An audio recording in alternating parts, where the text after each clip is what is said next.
The most difficult thing is the decision to act. The rest is merely tenacity. Amelia Earhart. You're listening to the Real Estate Investor Show, episode number 16.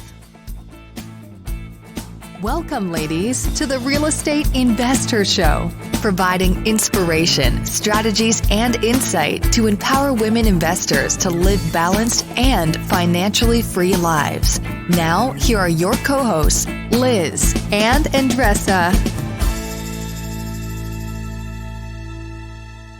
Today's guest, Whitney Nicely, is an expert property investor, speaker, and real estate coach.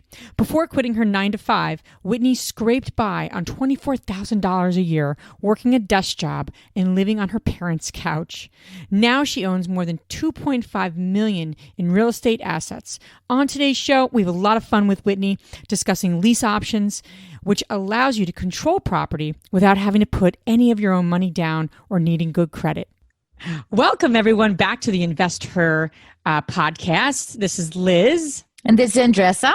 And we're excited to have you back on today's show. We're going to jump into our lovely guest. Hey, Whitney.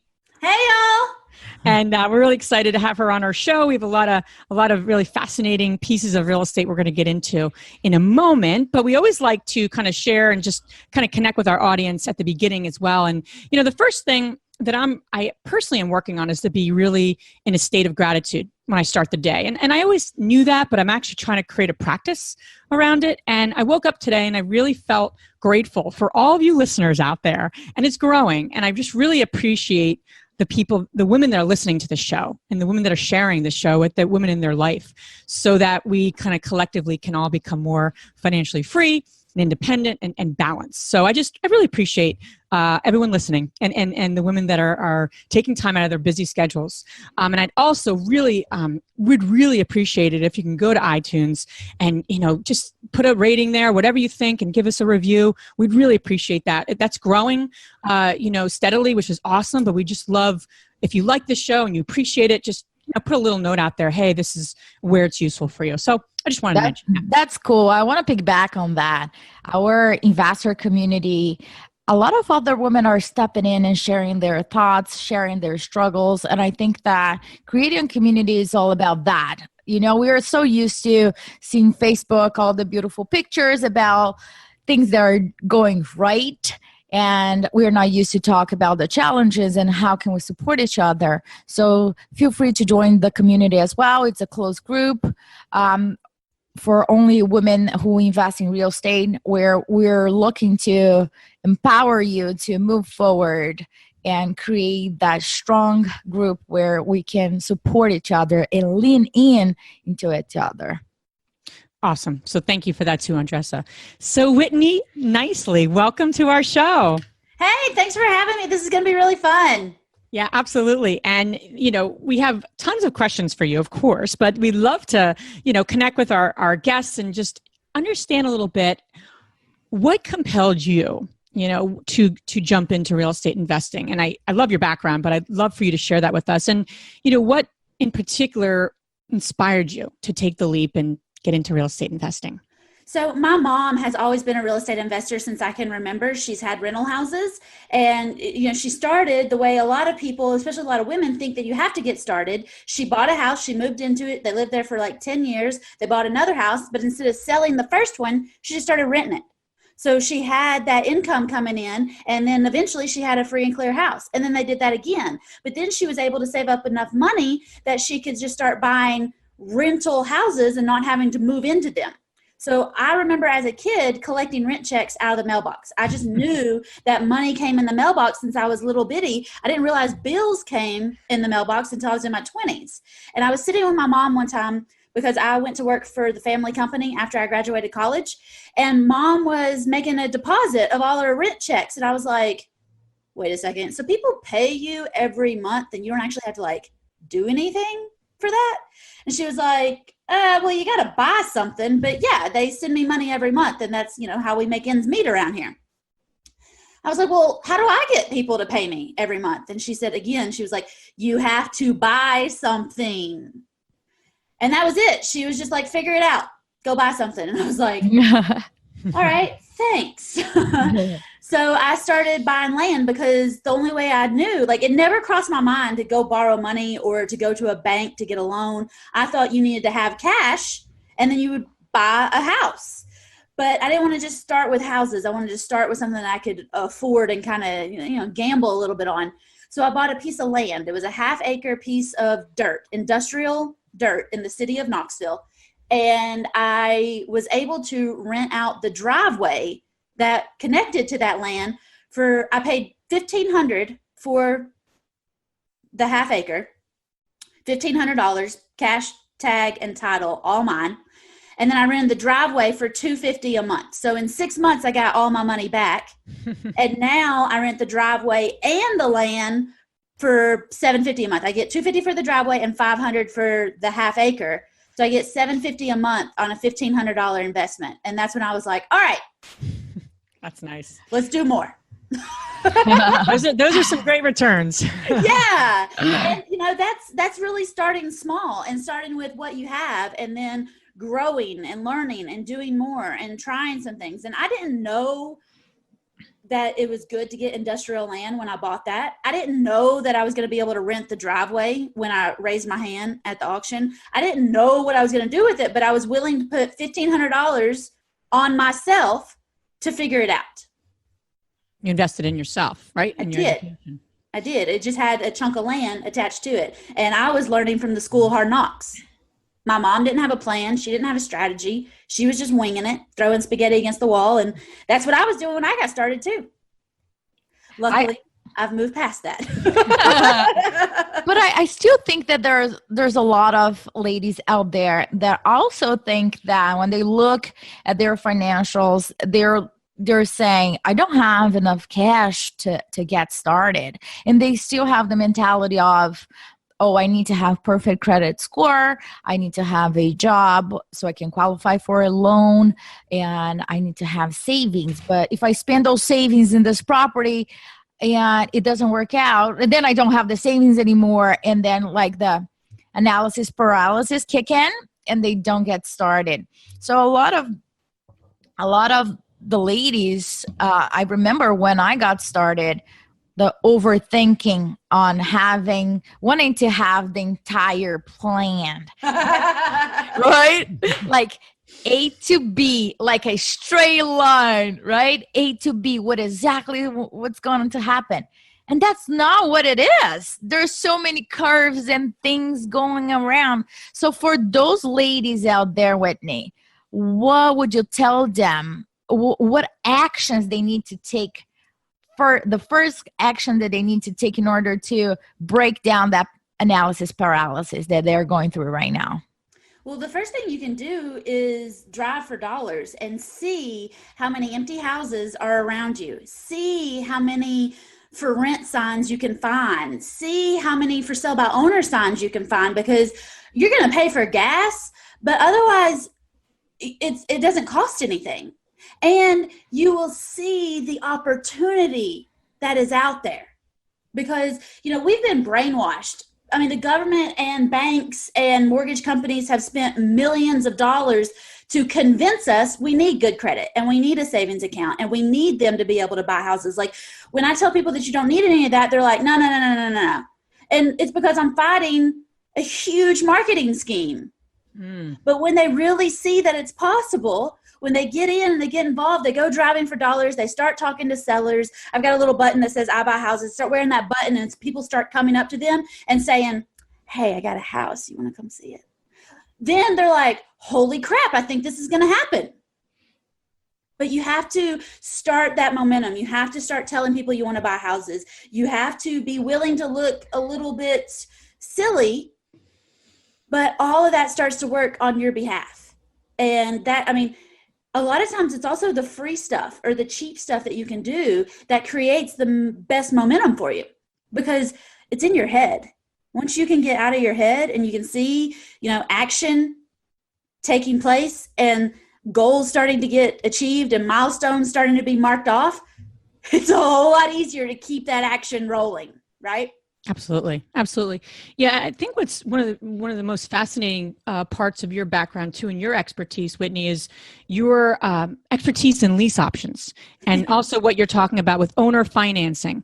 So I'd love for you to share a little bit about what that is in a brief way. And also then, how investors listening to this, women can utilize those strategies, because those are strategies that not every investor is familiar with, not only familiar with, but utilizing. So I explain a lease option as a really fancy rental agreement that also gives me the opportunity to buy the house in the future. All right. It's just a really fancy rental agreement that also gives me the first right of refusal.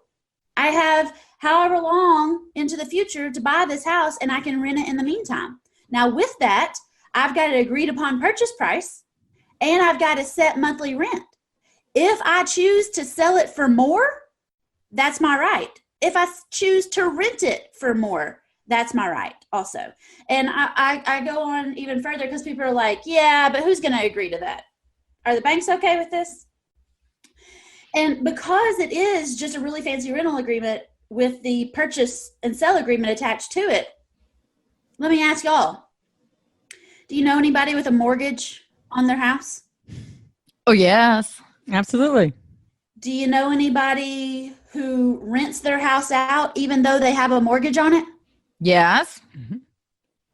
Do you know anybody that has a mortgage on their house and decides to sell it? Yeah. Yep. Like none of that is weird, is it? No. So a lease option isn't weird either, because all I'm doing is renting it and buying it. And does the bank care if they get checks from you or from me? As long as they get their money, they don't care who sent it. Now, when you're getting a mortgage and you're going through all that pre-approval stuff, they really care. But once you're in it, they don't care who makes the payments. They don't care if you rent it and you write the check. They don't care if I send the check in every month. They don't care as long as they get their money. So a couple of questions. Who would use this strategy? When would an investor utilize this strategy of lease options? So the very first house I did with a lease option, the people had bought their retirement home and they moved in and they loved it and they were as happy as could be. And then in less than a year, their daughter came home pregnant and the house wasn't big enough for 4 people. And they were under a time crunch to find a bigger place. Okay. So people in transition, people motivated to move on from their current residence. Okay. Another group of people, and this is a real group of people because how many retired folks have pregnant daughters that come home, right? Tired landlords, people that are tired of toilets and tenants, people that are tired of the upkeep, they're tired of the text messages, they're tired of the excuses, and they just want to go golfing every day. Tired of toilets and tenants. I love that. Can I start saying that? Yeah. I love that. I love that. I love that. It can be a title, like a blog. I love it. I love it. Tired of toilets and tenants. I love that. Sorry. I have bandit signs that say tired of toilets and tenants. Oh, I live in those houses. Oh, I love it. Sorry, I didn't mean to interrupt you, but that was like... No, it's good. But how many people, and especially for the people listening, how many people do you know that are landlords and they complain and complain and complain about these stupid houses? And then they let the house go to pot because they just don't care about it anymore. Or people move out and they're like, you know what, F it. I'm just going to make the payments for a couple months. I'll deal with it later in the summer. And then they don't. And then a year goes by and they've made payments on an empty house. And then they're ashamed of themselves because they've made payments on an empty house for a year. And they know they know better, but they didn't do better because, again, they got something else going on in their life that they'd rather be dealing with in this house. That's so true. Another day I went to see a property and this lady just lost her husband a couple of months ago. And this house was vacant, and we came in, and one of the windows were like shuttered, and there was mold inside. And she's like, "Oh my gosh, I don't know what happened here. I just came here like last month." Yeah, right. And I was like, and I went to the backyard, like the grass took over. Everything was just like, don't think so. I think this has been this way for a long, long time just because her priorities were, her husband and other things, not that. And that happens Yeah. all the time, all the time. So tired landlords are perfect people to do lease options. And because they're in real estate, they've probably heard of it before. They may have even done it a time or two before. And the greatest thing about tired landlords that I found is sometimes they paid cash for the house and there's not a mortgage. So then they become seller financing or owner financing deals. I see. So it's I'm sorry, Liz. So it's just a combination of seller finance and lease option? Well, seller financing or owner financing is only done on free and clear houses because the seller actually becomes the bank and finances the property to you. A lease option is done when there's a mortgage in place. The nuts and bolts look the same. Yes, but that's the what I'm paperwork like. is different. Yeah, got it. So what kind of contract, just not to get too nitty gritty, but you're saying a fancy rental agreement, is that something that if our listeners are hearing this and saying, I want to put something in place, is that something that's helpful to get like an attorney to review, or is that something that's just really a rental agreement? If it's work, they already have something like that they would put in place, or what are your usual suggestions around that piece of it to protect themselves? I love attorneys. I love accountants. I love insurance agents. I love anybody that's going to protect me, my assets, and my tail. Yeah. I want an attorney to look at every single deal that I do.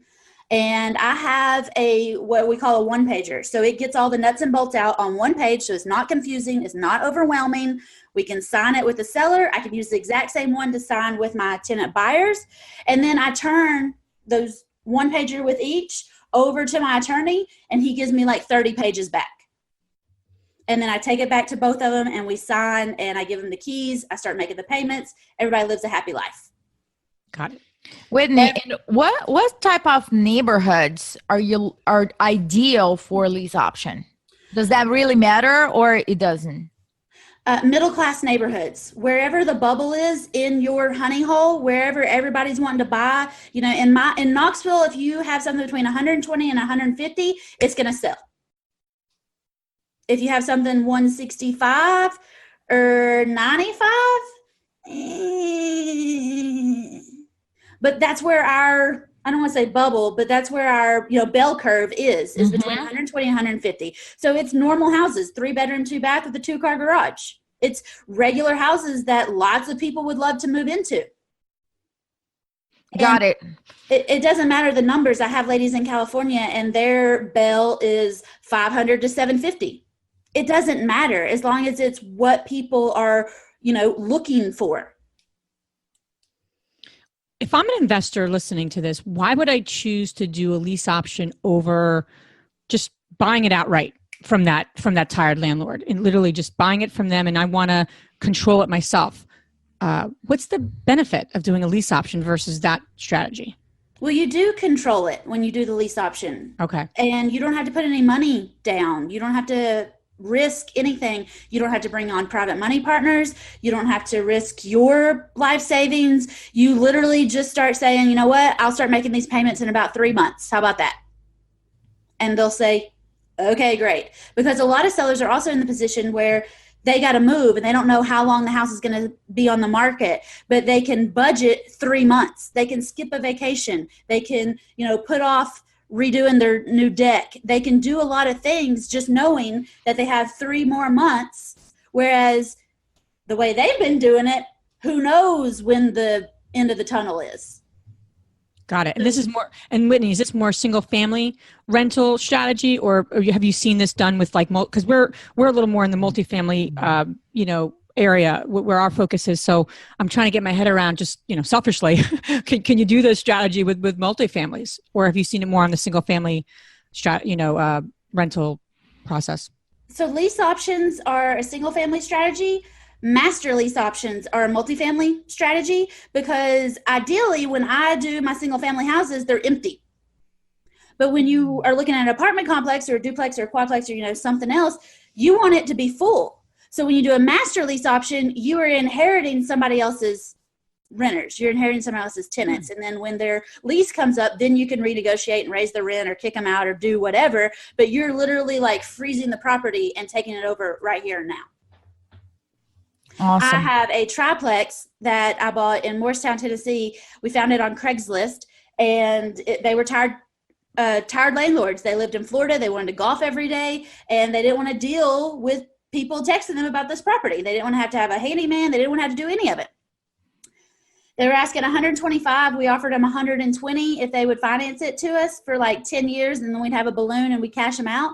And they were good. I had the attorney write up all the paperwork, and then the husband decided that he didn't really want to finance it. He didn't really want monthly payments. So we renegotiated, and we actually bought it for $89,000 because we cashed them out. With this strategy too, when I think of it, it's always helpful to know like the benefits, which sounds like there's a ton. What are the challenges, right? So if I'm listening to this and something that I have the neighborhoods I want to go into, I'm starting to drive for dollars. It's a way to get in with little money or no money down. I think that's a phenomenal strategy. But what are the pitfalls, right? I'm an investor listening to this. What are the pitfalls, the top 3 pitfalls that I need to be aware of so I can avoid making mistakes? Because there's tons of them in every niche and every strategy. So what would you say are the biggest pitfalls women want to be aware of as they jump into maybe this strategy of lease options? I hate to make guarantees, but I would bet the farm on even myself. If I walked into a seller's house and I was like, hey, you want to lease option this house to me? They'd be like, no, bye. They don't even know what that is, but they're not interested. Not interested, not after it, nothing. Another problem that I see is people go in and they are so focused on the house and how can I get this house and what is my offer and what am I going to do and then what am I going to do and then what am I going to do? Where you need to be helping your seller. You need to be worried about what you're giving as value, not what you're going to get back. So when you get out of your head and you start talking to the seller and you just become a woman and BFF with this chick, especially the lady that you were talking about, if you find out her real problem is that her husband controlled this house and now that when she thinks about it, she thinks of him and that makes her sad, that's her problem, is she's sad. It's not about the house. No, yeah. So that's the other problem is people want to focus on the terminology, and we get really excited because we've learned this new term and we've learned all these great things and we want to go show everybody. And I used to do this. I'd have little mini real estate seminars in people's kitchens. They did not care. They didn't want to do what I was doing. They had a problem. They wanted me to listen to what they had going on and help them out of their problem so they could have a happy life again. The house is usually not the problem. So you were saying that relationship, you need to dig deeper and build a rapport and with genuine interest in resolving people's problems. So it's a win-win situation. Always. Got it. So from the homeowner's perspective, what are their top 3 most frequent questions? What do they ask you?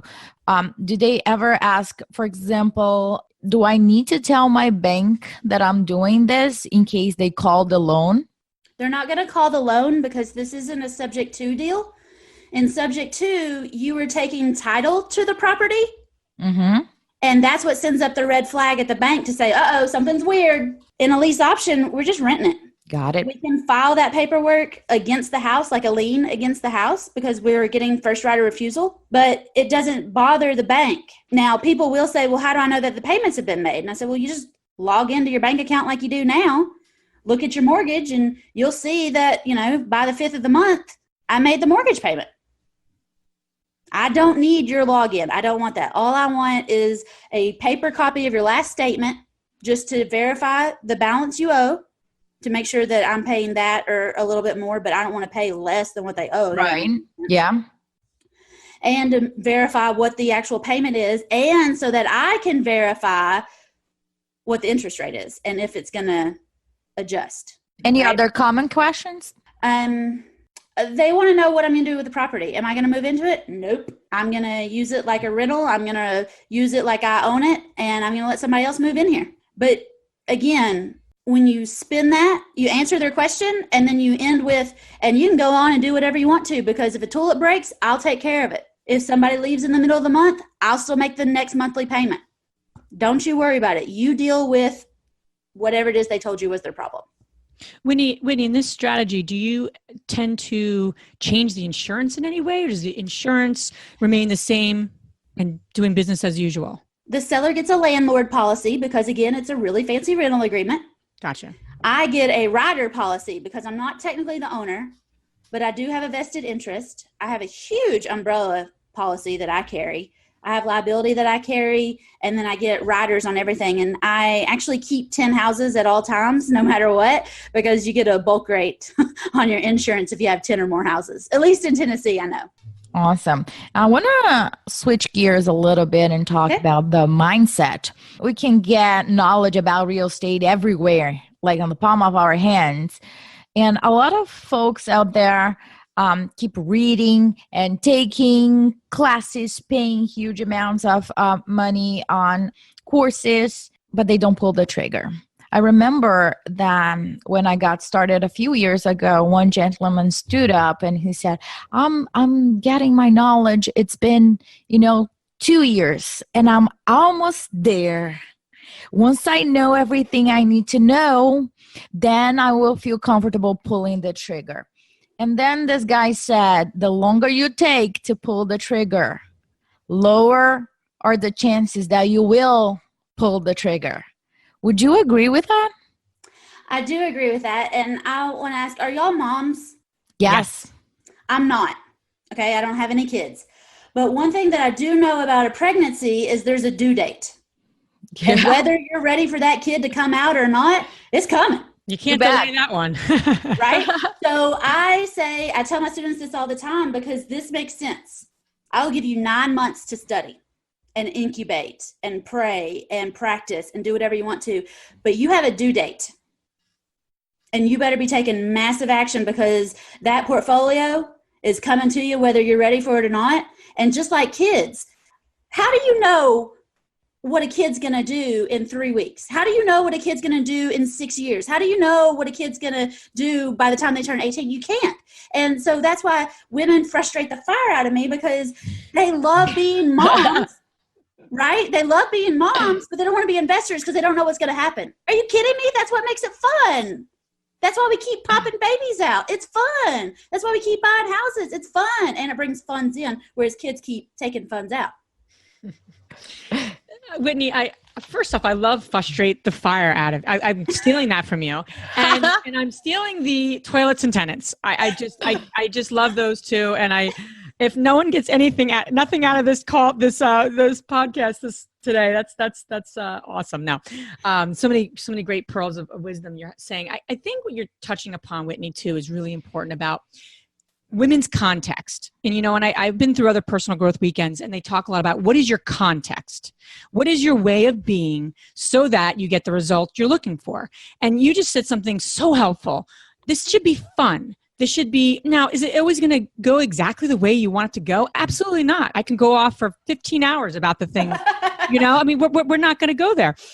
We're going to stay positive. No, but what we are going to do is talk, I love that. Like, stay in the context. What is your context? So as you're thinking about this, this is going to be hard. Well, that's what you're going to get, right? And I love that idea of making this fun. Wouldn't that be nice? And investing in fun. People don't always think of those two together. And I think that's wonderful because it's really a context. It's a way of being so that you get what you're looking for. So I think that also speaks to what a lot of the gurus and the people that are up preaching and selling these big packages is they don't make it fun and they don't put it in a context that women can understand. Right. Absolutely. And it should be fun and it should be something that you could actually understand. It shouldn't be complicated. It's never easy, but nothing in life worth having is easy, right? But it can be fun and it can be simple. And yeah, there's going to be some hard days and yeah, it's going to take some work. But my marriage has hard days and it takes works too. It's still fun. Which lease option deal that you've done, because you've done a ton, was challenging, but you were able to turn it around to be more fun and simple? I'm curious. Which one for you presented some really, big challenges, but you moved through it and you were able to get a great outcome on the other side? I have two right now that I call boomerangs because these houses keep coming back to me. So my goal when I buy these houses with a lease option, let's do a little bit of math. So if I buy the house for $100,000, because we're in a make-believe world here, and it's worth $120,000, when I sell it, I get to make $20,000 in the back end payday, right? Mm-hmm. But on this $100,000 house, when I buy it, when I take it over, when I get my lease option, I don't put any money down, right? But people will pay me $10,000, $20,000, sometimes $40,000 to move into a $100,000 house. So I get that money right up front, whether it's $10,000, $20,000, or $40,000, right?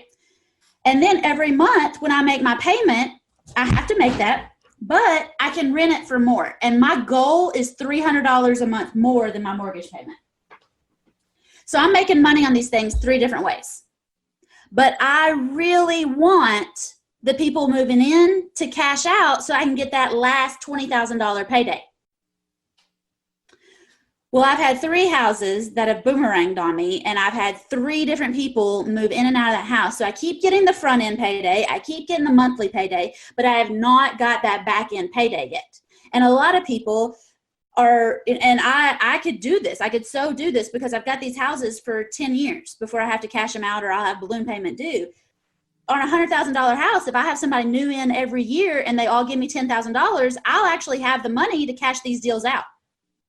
And then I'll have a free and clear house that I don't have any money invested in, that I could still sell for $120,000, or that I could rent for $1,000 a month and keep that as income, right?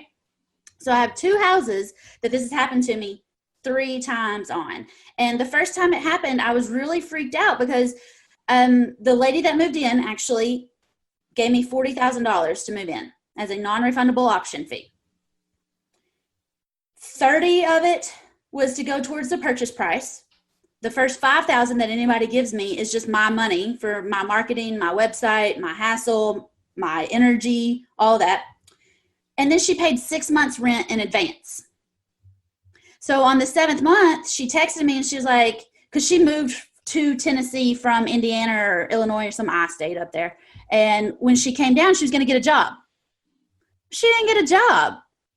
So on the 7th month, she texted me and she was like, hey, I didn't get a job. I'm not going to have rent this month. And I was like, you can't have your money back. It was non-refundable.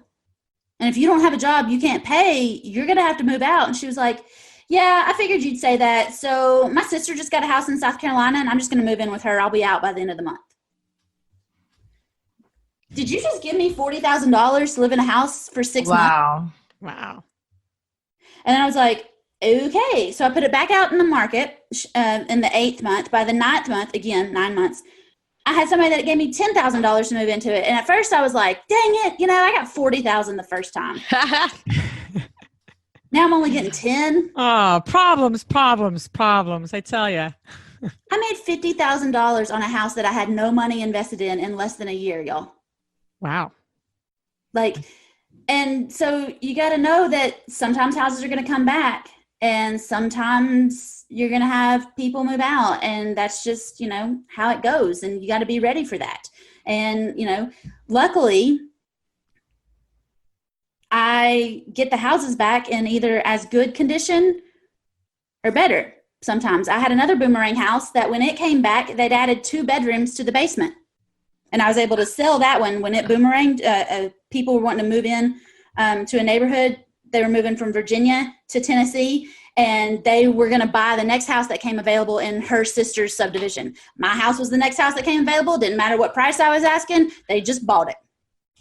Wow. So it happens. They're going to come back. And as long as you have a long time before you have to cash out your seller, then you can mentally afford to go through a bunch of them. And I'll tell you too, out of 57 deals, I've only had 1 cash out and get a mortgage. Wow. Most of them boomerang and come back to me. When I very first started, I wasn't staying in the middle. I was just getting that $10,000 or $20,000 up front, and then I was getting out of the way. So I have a lot of houses that came back to the seller, and then they ended up just selling it. But one of those houses, when it came back to the seller, they called me and they said, just keep it this time. We don't want to have to deal with it. So So Whitney, you are a wife, you're a stepmom, you are a coach, you're an investor, you have a lot of hats, and as part of this podcast is about inspiring women to have it all and be it all and balance it all. So, what works for you? How do you do it all? My husband lives in Georgia and I live in Tennessee. And he works in Florida, actually. So during the week, I can work, and I can give it 110%. And then on the weekends, we have his kids, and I can take off on the weekends, and I can give that 110%.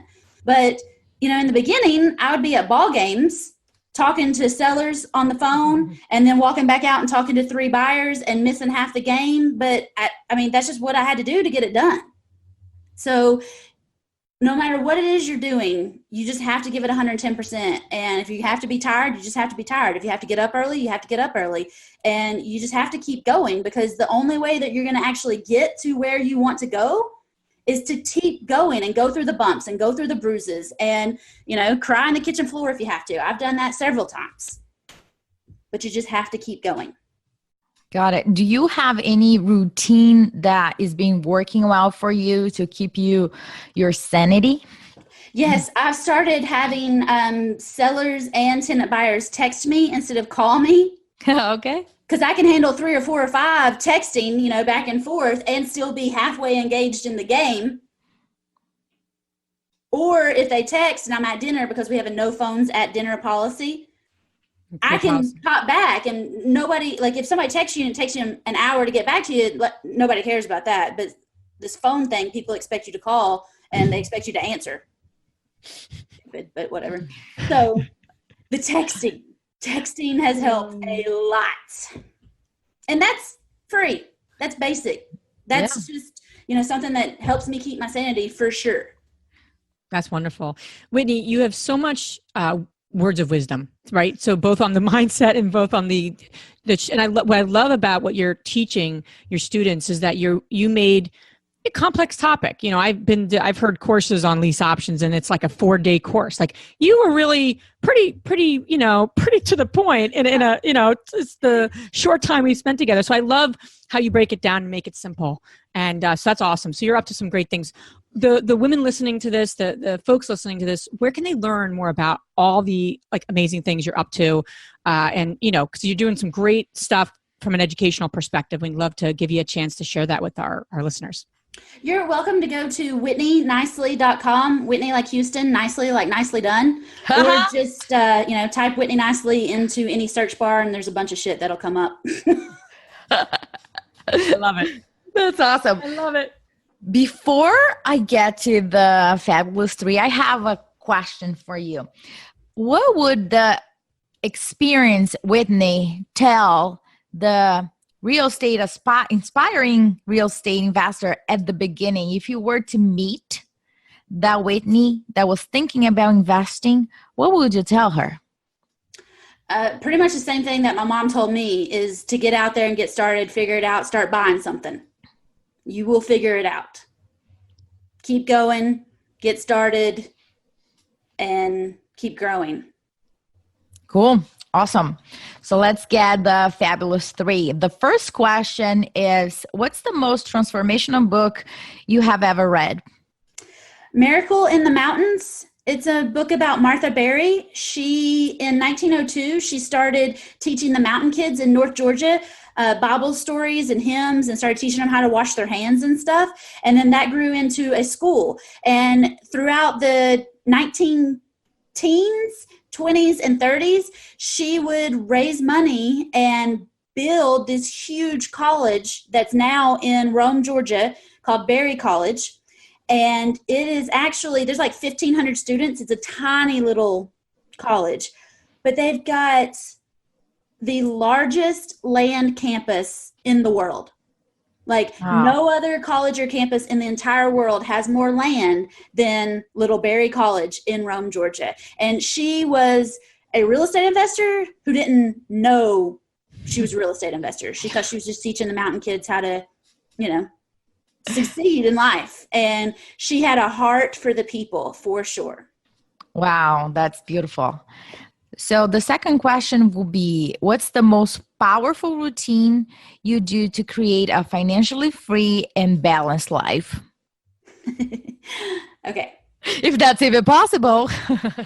It's So, possible. so the best thing that I do is invest in myself, and not just learning, but actually just being quiet and being by myself, especially like when things get crazy, just sitting still and knowing that it's going to be okay. Because y'all know as well as I do that sometimes these real estate deals go crazy, but if you'll just not answer the phone or not answer an email, somehow magically by in the morning, it'll get itself fixed. True. Right? I mean, that True. happens all the time, that you're forcing something, right? But if you will just let it simmer, it'll go. And so I get my nails and my toes done every other month, or every other week. I get a facial every other week. I get my hair done once a month. I get a massage once a month. I routinely ride around the car by myself, just no radio, no nothing, just breathing and just being and just reflecting and letting things be okay, or letting things work themselves out instead of me trying to force everything and fix everything immediately. So I pour a lot into myself because I get a lot back out of that. And I only get this. Like, I can't trade this in for a new model, right? So I take very good care of this body. That's awesome. And the last question is, which woman, famous or not, has inspired you the most? I love Ivanka Trump. I love her. I love her because she, got into modeling when they said you can't be a model. She got into real estate when they said women aren't in real estate. She's done a lot of cool things, and she's used her name, but she's also lived through a lot of bad things because of her name. And she's just so poised and so graceful, and I just love her. That's awesome. Yeah, that's a really good point. You start to see people and their grace come out. I love that word, grace, which is what you were saying a moment ago. So Whitney, thank you so much. You added so much value to our community here, and just your words of wisdom and your way of being and your context. And I love it. I'm going to just steal your phrases and use them all day today.